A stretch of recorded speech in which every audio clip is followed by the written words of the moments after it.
The sun was dipping low when my flight finally landed, painting everything in that soft, golden haze I've always loved. My business trip had ended a day early, and I couldn't stop smiling at the thought of surprising Daniel. I was exhausted, sure. My shoulders ached and my mind buzzed from endless meetings. But my heart was racing in the best way. On the drive home, I even hummed along to the radio, the kind of tune you don't really know but pretend you do. I stopped by his favorite bakery, picking up that lemon tart he adored, a small gesture to say, "I missed you." Funny how something so simple can feel like love in a box. As I pulled into the driveway, I noticed his car parked in its usual spot. My brows lifted. He'd told me he'd be working late, maybe even grabbing dinner with colleagues. I laughed to myself, thinking, guess I'm not the only one who came home early. It felt like fate, really. The universe giving us one extra evening together after days apart. My fingers tightened around the dessert bag as I stepped out of the car, excitement bubbling in my chest. I could almost picture his face lighting up when he saw me standing there, unexpected but exactly where I belonged. At that moment, the world still felt perfectly safe. I unlocked the door quietly, ready to sneak in and surprise him. The house was dim, just the soft glow of lamps here and there, cozy, familiar, warm. But then, something stopped me. A faint scent drifted through the air, wine and perfume, not mine. My smile faltered, but I brushed it off. Maybe he'd opened a bottle to unwind. Maybe the scent was old, lingering from my own collection. Still, my steps slowed. The air felt thicker now, heavier somehow. And then, I heard it. Laughter. Soft at first, then, unmistakably, a woman's voice. My heart skipped. Once, twice, like it couldn't decide whether to beat or stop altogether. I froze by the hallway, straining to hear. The laughter came again, light and careless, floating down from upstairs. Then Daniel's voice, low, teasing, followed by a shushing sound. My grip on the dessert bag tightened until the paper crumpled. No, it can't be, I whispered, barely recognizing my own voice. Every inch of me wanted to believe there was some harmless explanation, something that made sense. But deep down, a part of me already knew. That quiet, unwelcome instinct, the one we try to silence, had started screaming. I took one step, then another, the floor creaking beneath me. My pulse thundered in my ears, drowning everything else. I could hear her voice now, playful, intimate, the kind of tone reserved for private moments. "You're terrible," she said, giggling. "And Daniel," he laughed. That laugh, the same one he used when we first fell in love, when we used to stay up talking until dawn. It hit me like a knife made of memory. I pressed my hand against the wall to steady myself, but it felt like the ground was shifting. I wanted to run, but curiosity, or maybe pain, kept me moving forward. The closer I got to the bedroom, the louder it all became. The laughter, the whispering, the sound of sheets. The air felt wrong, charged, almost electric with betrayal. My hand trembled as I reached for the door handle, my breath shallow, uneven.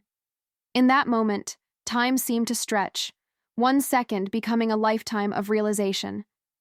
I pushed the door open, slowly, quietly. And there it was, the scene that would burn itself into my memory forever. Daniel was in our bed, half-dressed, skin flushed, and beside him, a woman I'd never seen before, tangled in the sheets that still smelled like my perfume. For a moment, no one moved. Their laughter vanished, replaced by a silence so thick it felt like the air itself had turned to stone. The box slipped from my hands, hitting the floor with a dull thud, lemon tart and shattered glass blending into something almost poetic in its ruin. Daniel's face went pale, his mouth opening and closing without sound, like a fish gasping for air. I didn't scream. I couldn't. The pain was too deep for noise. All those moments, the dinners, the promises, the shared jokes, flashed before me in quick, cruel succession. I'd built a home with this man, trusted him with every soft part of my heart. And now, standing in the doorway, I realized that love can rot quietly, like fruit left in the sun too long. He reached out, stammering something, but I stepped back before his fingers could touch me. Every nerve in my body recoiled from him. I didn't need words. The truth was right there, bare and ugly between us. She clutched the sheets, wide-eyed and silent, and for a second, I almost pitied her. But then the scent of my perfume hit me again, sharp, mocking, undeniable. That was the final crack. Something inside me shifted from disbelief to clarity. Without saying a word, I turned away, my mind already retreating into a cold, protective calm. Behind me, he called my name, desperate, panicked, but I didn't stop. I just kept walking down the hall, toward the door, toward whatever came next. I don't remember opening the front door, just the sound it made slamming behind me. But then I stopped halfway down the steps, turned back, and something in me snapped. I stormed inside again, trembling but burning with anger. Daniel was standing by the bed now, fumbling with his shirt, eyes wide like a child caught stealing. The woman clutched the blanket tighter around her, frozen in guilt or shame. I didn't care which. My voice came out cracked, shaking, but sharp enough to cut through the air. You said you loved me. It wasn't even a question. It was a statement, a memory turned into a wound. He stammered, hands raised as if that could shield him from the truth. Mia, I can explain. Explain? That word almost made me laugh. Explain what? How betrayal fits into a marriage? How laughter sounds sweeter when it's shared with someone new? Explain what? I shot back. That you were bored? That I was gone for 3 days, so you decided to find someone else to laugh with? My voice cracked on the last word, and that hurt more than I expected. I'd thought I'd cry, but anger dried every tear before it could fall.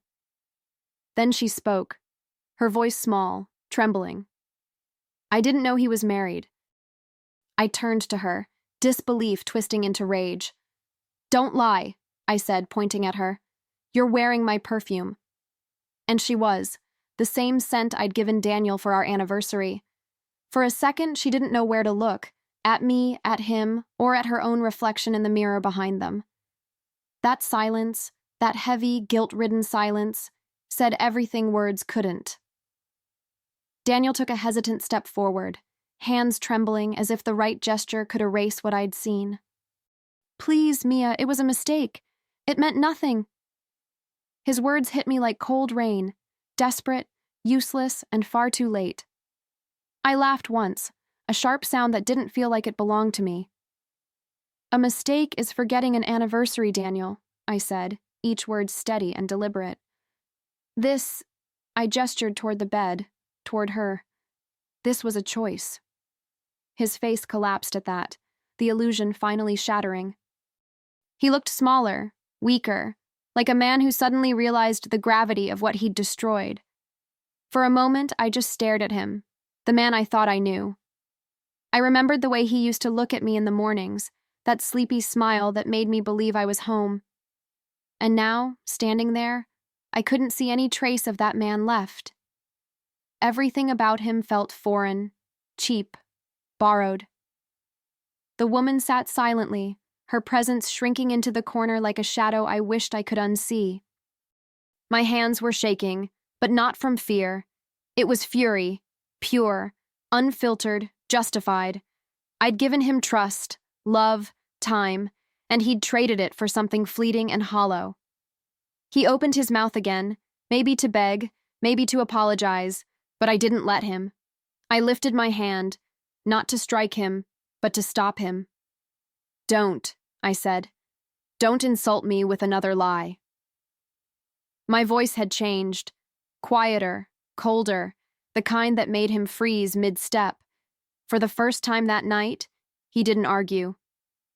He just stood there, his face pale, eyes pleading. I realized then, he wasn't sorry for hurting me.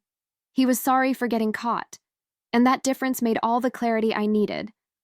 I took one long, hard look at him, at the man who'd once promised me forever, and felt nothing but disgust. Enjoy your laughter, I said quietly, my voice steady in a way that scared even me. It's the last sound you'll ever hear from me." The words hung in the air like smoke, impossible to take back, impossible to ignore. He blinked, stunned, maybe expecting a breakdown instead of calm. But the truth is, I'd already broken. And once something shatters, it doesn't scream. It just cuts. I turned toward the door, the cool floor biting at my bare feet, grounding me in the moment I chose to stop being his fool. Behind me, I heard him move, a quick, desperate step, but I didn't look back. The woman whispered something I couldn't make out, and he muttered my name like it still meant something. I opened the front door again, and this time, I didn't slam it.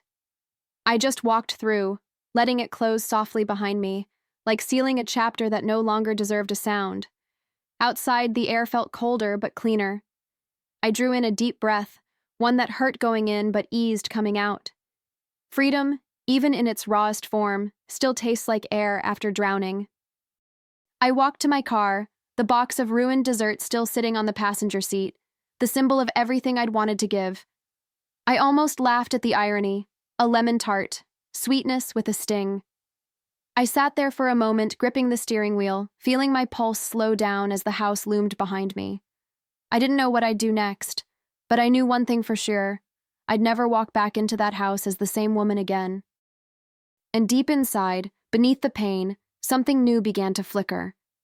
Resolve. The next few days felt like living underwater, everything muffled, distant, strangely slow. I didn't cry. I didn't scream. I just stopped. The world kept spinning while I sat in silence, surrounded by the echo of what used to be my life. My phone buzzed constantly, messages from Daniel, pouring out apologies that sounded more rehearsed than remorseful. "I'm sorry. Please come home. We can fix this." Fix? How do you fix something that died laughing in your face? I left his words unread, watching them pile up like debris from a storm I didn't cause.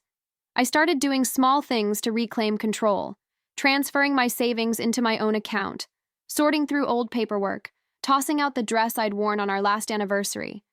It wasn't rage anymore. It was precision. Calm, measured.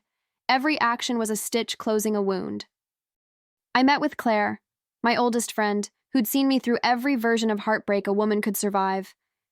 She watched me quietly over her coffee before finally asking, "You sure about this? It's gonna hit him hard." I looked her dead in the eye and said, "He hit me harder when he laughed with her in our bed." She nodded. No more questions needed.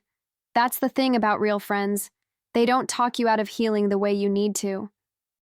On my drive home, the city lights blurred through my windshield, glowing like the remnants of a life I was done living. My reflection in the glass looked different, sharper, steadier. Inside, a thought began to grow, quiet but powerful. He wanted to laugh at me behind closed doors. I tightened my grip on the wheel. Let's see how loud he laughs when everyone's watching.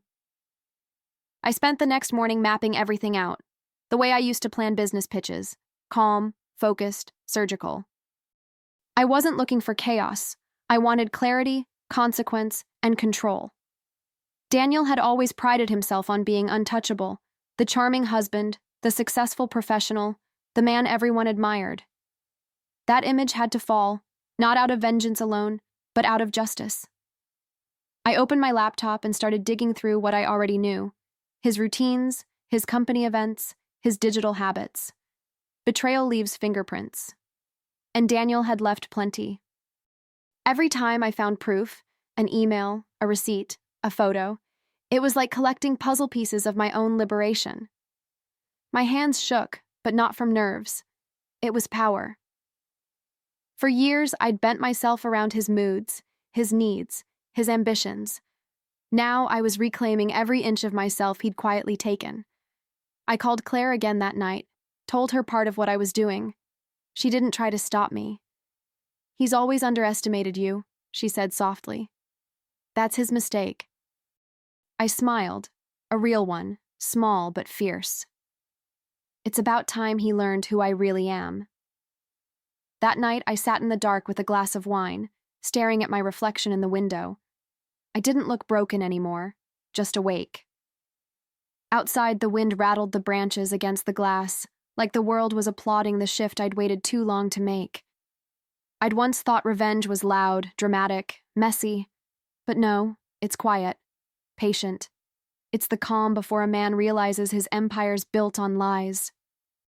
And as I turned off my phone, silencing his latest apology, I whispered to myself, I'm done being the one who forgives. Days blurred into a rhythm of quiet planning. I'd wake up, make coffee, and go over every detail again.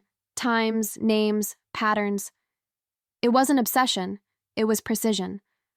I wanted my next move to land where it would hurt most, not his heart, because that never truly loved me, but his pride. The same pride that made him think I'd never fight back. I wasn't just leaving him. I was rewriting the ending of the story he thought he controlled, and that, somehow, made the mornings feel lighter. The silence didn't feel empty anymore. It felt earned. One evening, while scrolling through my emails, I found an old thread, him bragging about an upcoming charity gala, the one his company had spent months organizing. Perfect, I thought. He'd be there, center stage, soaking in admiration. That's when my mind clicked. Revenge didn't need to be messy to be devastating. It just needed the right audience. I took a deep breath, leaned back in my chair, and let the idea take form. Calm, elegant. I wasn't going to scream at him in private anymore. I was going to let the truth speak for itself, publicly, beautifully, and irrevocably. The plan grew in pieces, deliberate and patient. While the world still thought I was healing, I was preparing. Every proof, every word, every click was a thread in the web I was weaving. There was no turning back, and honestly, I didn't want to. That night, as I shut down my laptop, I felt something I hadn't in weeks. Peace. Not the soft kind that comes from forgiveness, but the powerful kind that comes from knowing you're about to reclaim your story. Tomorrow, I'd start setting the stage. Friday arrived with the kind of calm that hides storms. Daniel's company gala, the one he'd boasted about for months, was finally here.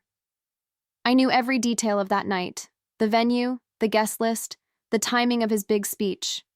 He loved to play the role of the devoted husband in public, even when I was just a prop beside him.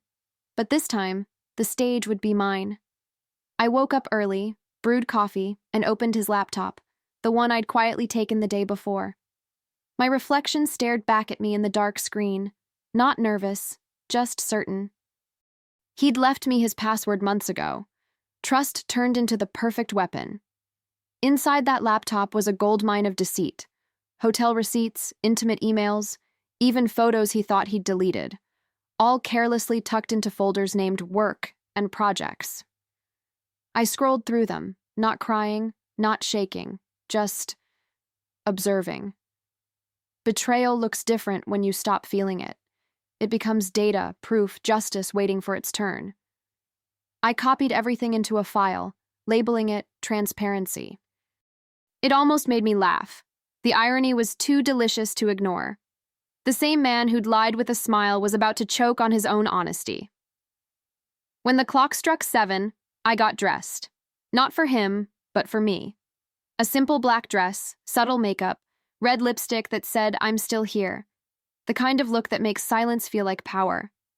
As I fastened my earrings, I caught my reflection one last time and whispered, "Tonight, we stop pretending." The drive to the gala felt strangely peaceful. My hands didn't tremble. My heart didn't race. It was as if I'd already detached from the wreckage, and all that was left was the calm precision of justice. The ballroom was glowing when I arrived. Chandeliers dripping light, waiters gliding through the crowd, the hum of polite laughter filling the air. Daniel was exactly where I knew he'd be, at the center of it all, charming everyone with that same easy smile I once fell for. He looked confident, untouchable. I stood near the back, unnoticed, watching him bask in his own spotlight. For a moment, I wondered if he even felt the weight of what he'd done, if guilt ever brushed past him when no one was looking. But then he laughed, carefree and proud, and I knew the answer. No. He didn't feel anything. Not yet. As the speeches began, I slipped into the control booth at the back of the room, the one handling the gala's digital presentations. I'd been there once before, years ago, when I'd helped Daniel with a slideshow for a charity auction. Some memories really do come in handy. My USB drive slid in perfectly, my file opening without a hitch. Transparency.mp4. I set it to play right after his speech. Poetic timing. My hands hovered over the keyboard for a second, not in hesitation, but in awe of how calm I felt. I wasn't scared anymore, just ready. When I returned to the crowd, Daniel was already on stage, microphone in hand, talking about integrity and trust, words that now sounded like satire. People clapped, nodding along. I stood in the back, invisible but in full control. Then, as the applause died down, the screen behind him flickered. One click, and the lights dimmed. The first image appeared. Daniel, shirtless, holding her in a hotel room I didn't recognize.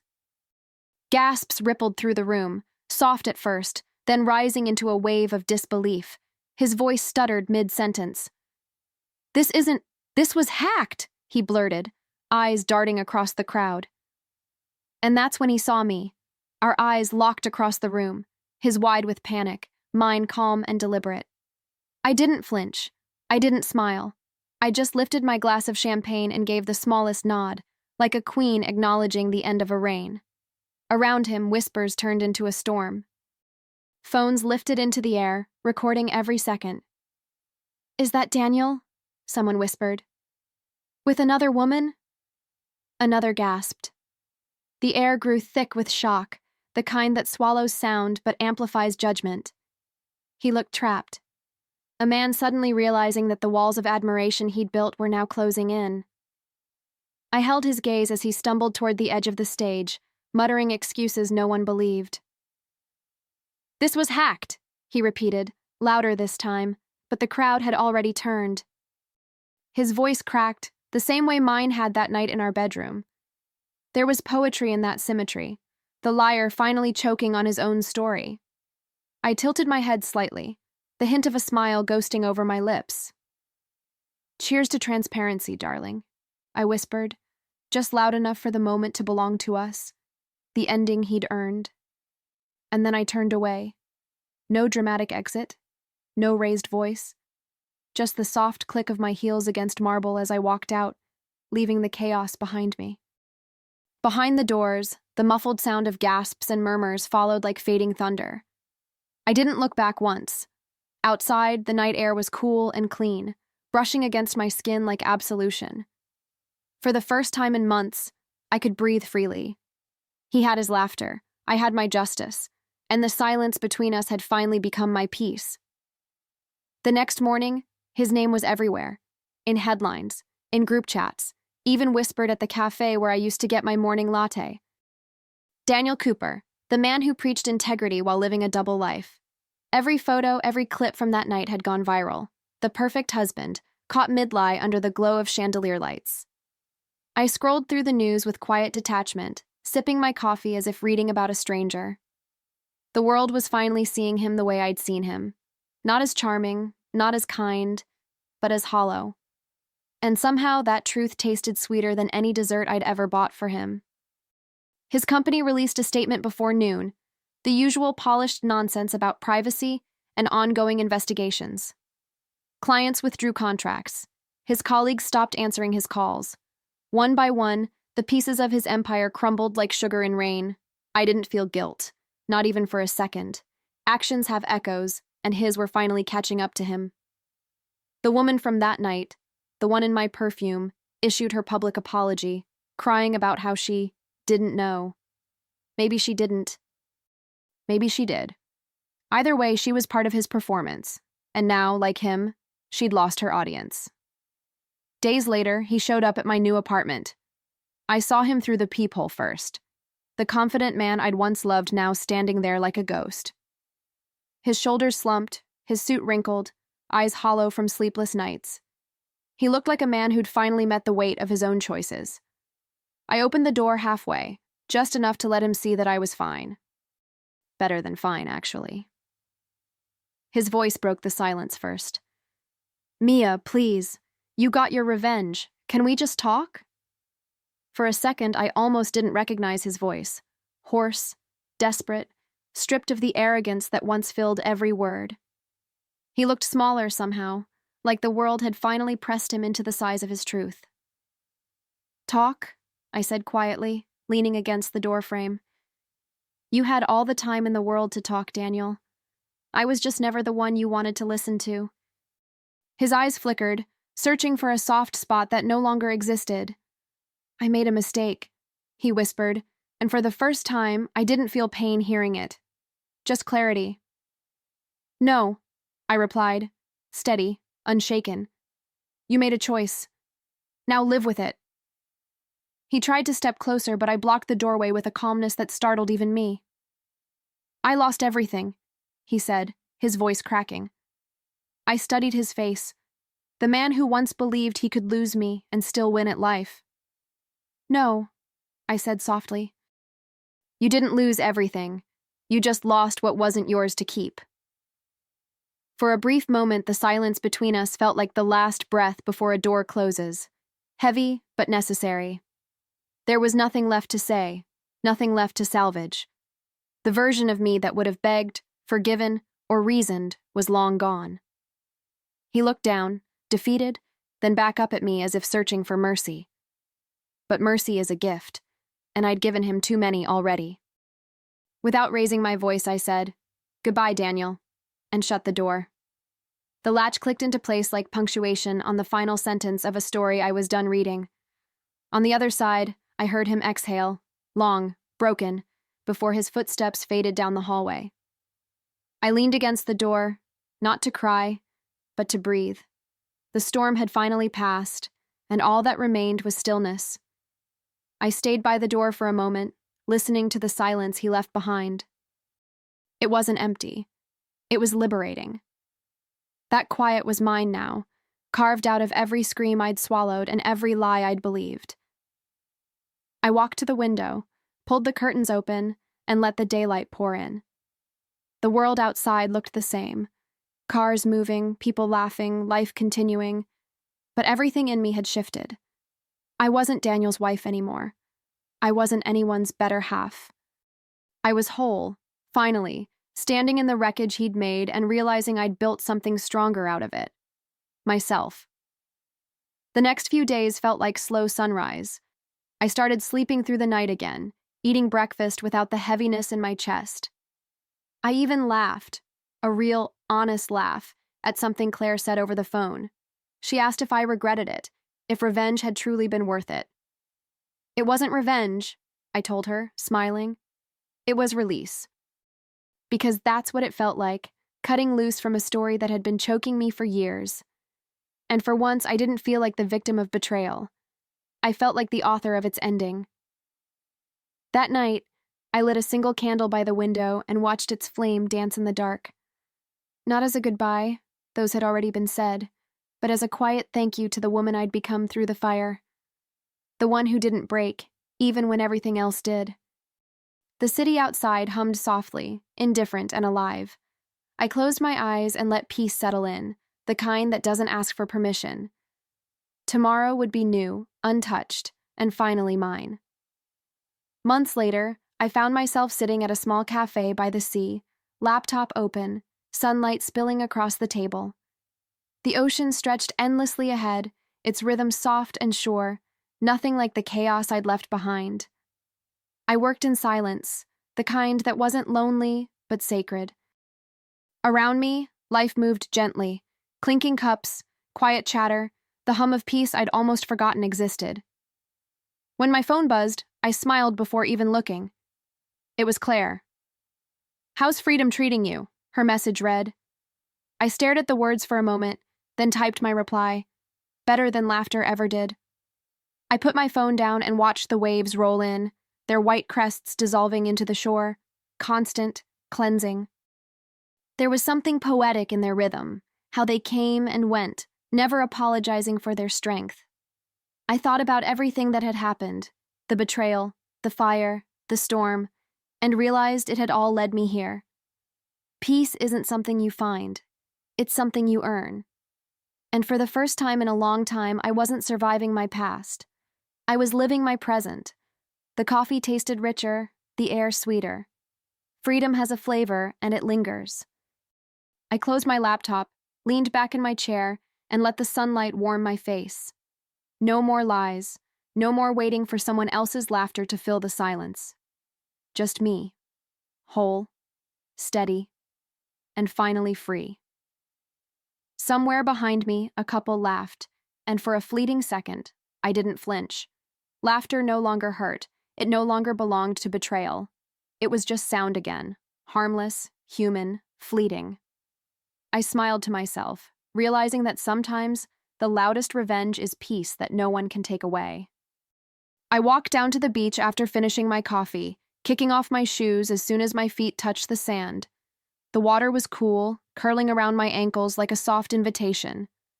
The horizon shimmered, endless and forgiving. I used to look at the ocean and think of all the things I'd lost. Now I saw only everything I'd found. The wind tangled through my hair, and for the first time, it didn't feel like something pulling me backward. It felt like a nudge forward, gentle but sure. I breathed in the salt, the sun, the freedom, and realized how light I'd become once I stopped carrying his ghosts. A group of children ran past me, laughing, their footprints trailing behind them only to be washed away seconds later. I smiled at that. How the sea erases what doesn't belong. That's what healing had felt like. Slow tides smoothing sharp edges, one wave at a time. I didn't hate Daniel anymore. That surprised me. Hate would have meant he still had space inside me, and he didn't. He was just a name in a story I'd already finished writing. My story wasn't about him anymore. It was about rediscovery, how a woman can lose everything and still find herself untouched at her core. As I stood there, I caught my reflection in the water. Softer eyes, steadier breath, a faint smile that didn't need anyone's permission. I thought about how far I'd come from the woman clutching a dessert box, trembling in her own hallway.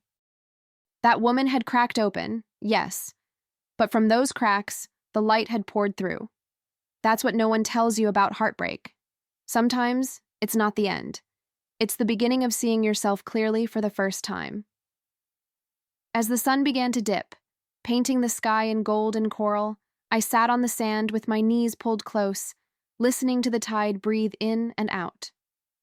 Somewhere far away, music floated from a seaside bar. Soft, distant, almost like a memory I didn't need to revisit. I thought about Daniel one last time, not with anger, not even sadness, but gratitude. He'd given me the gift of truth, even if it came wrapped in pain. Because without that night, I might never have discovered what I was capable of surviving, what I was capable of becoming. The waves whispered against the shore, steady and forgiving. I pulled out my phone and opened a blank note, writing the words I'd once wanted to scream at him. He filled our home with laughter that wasn't mine.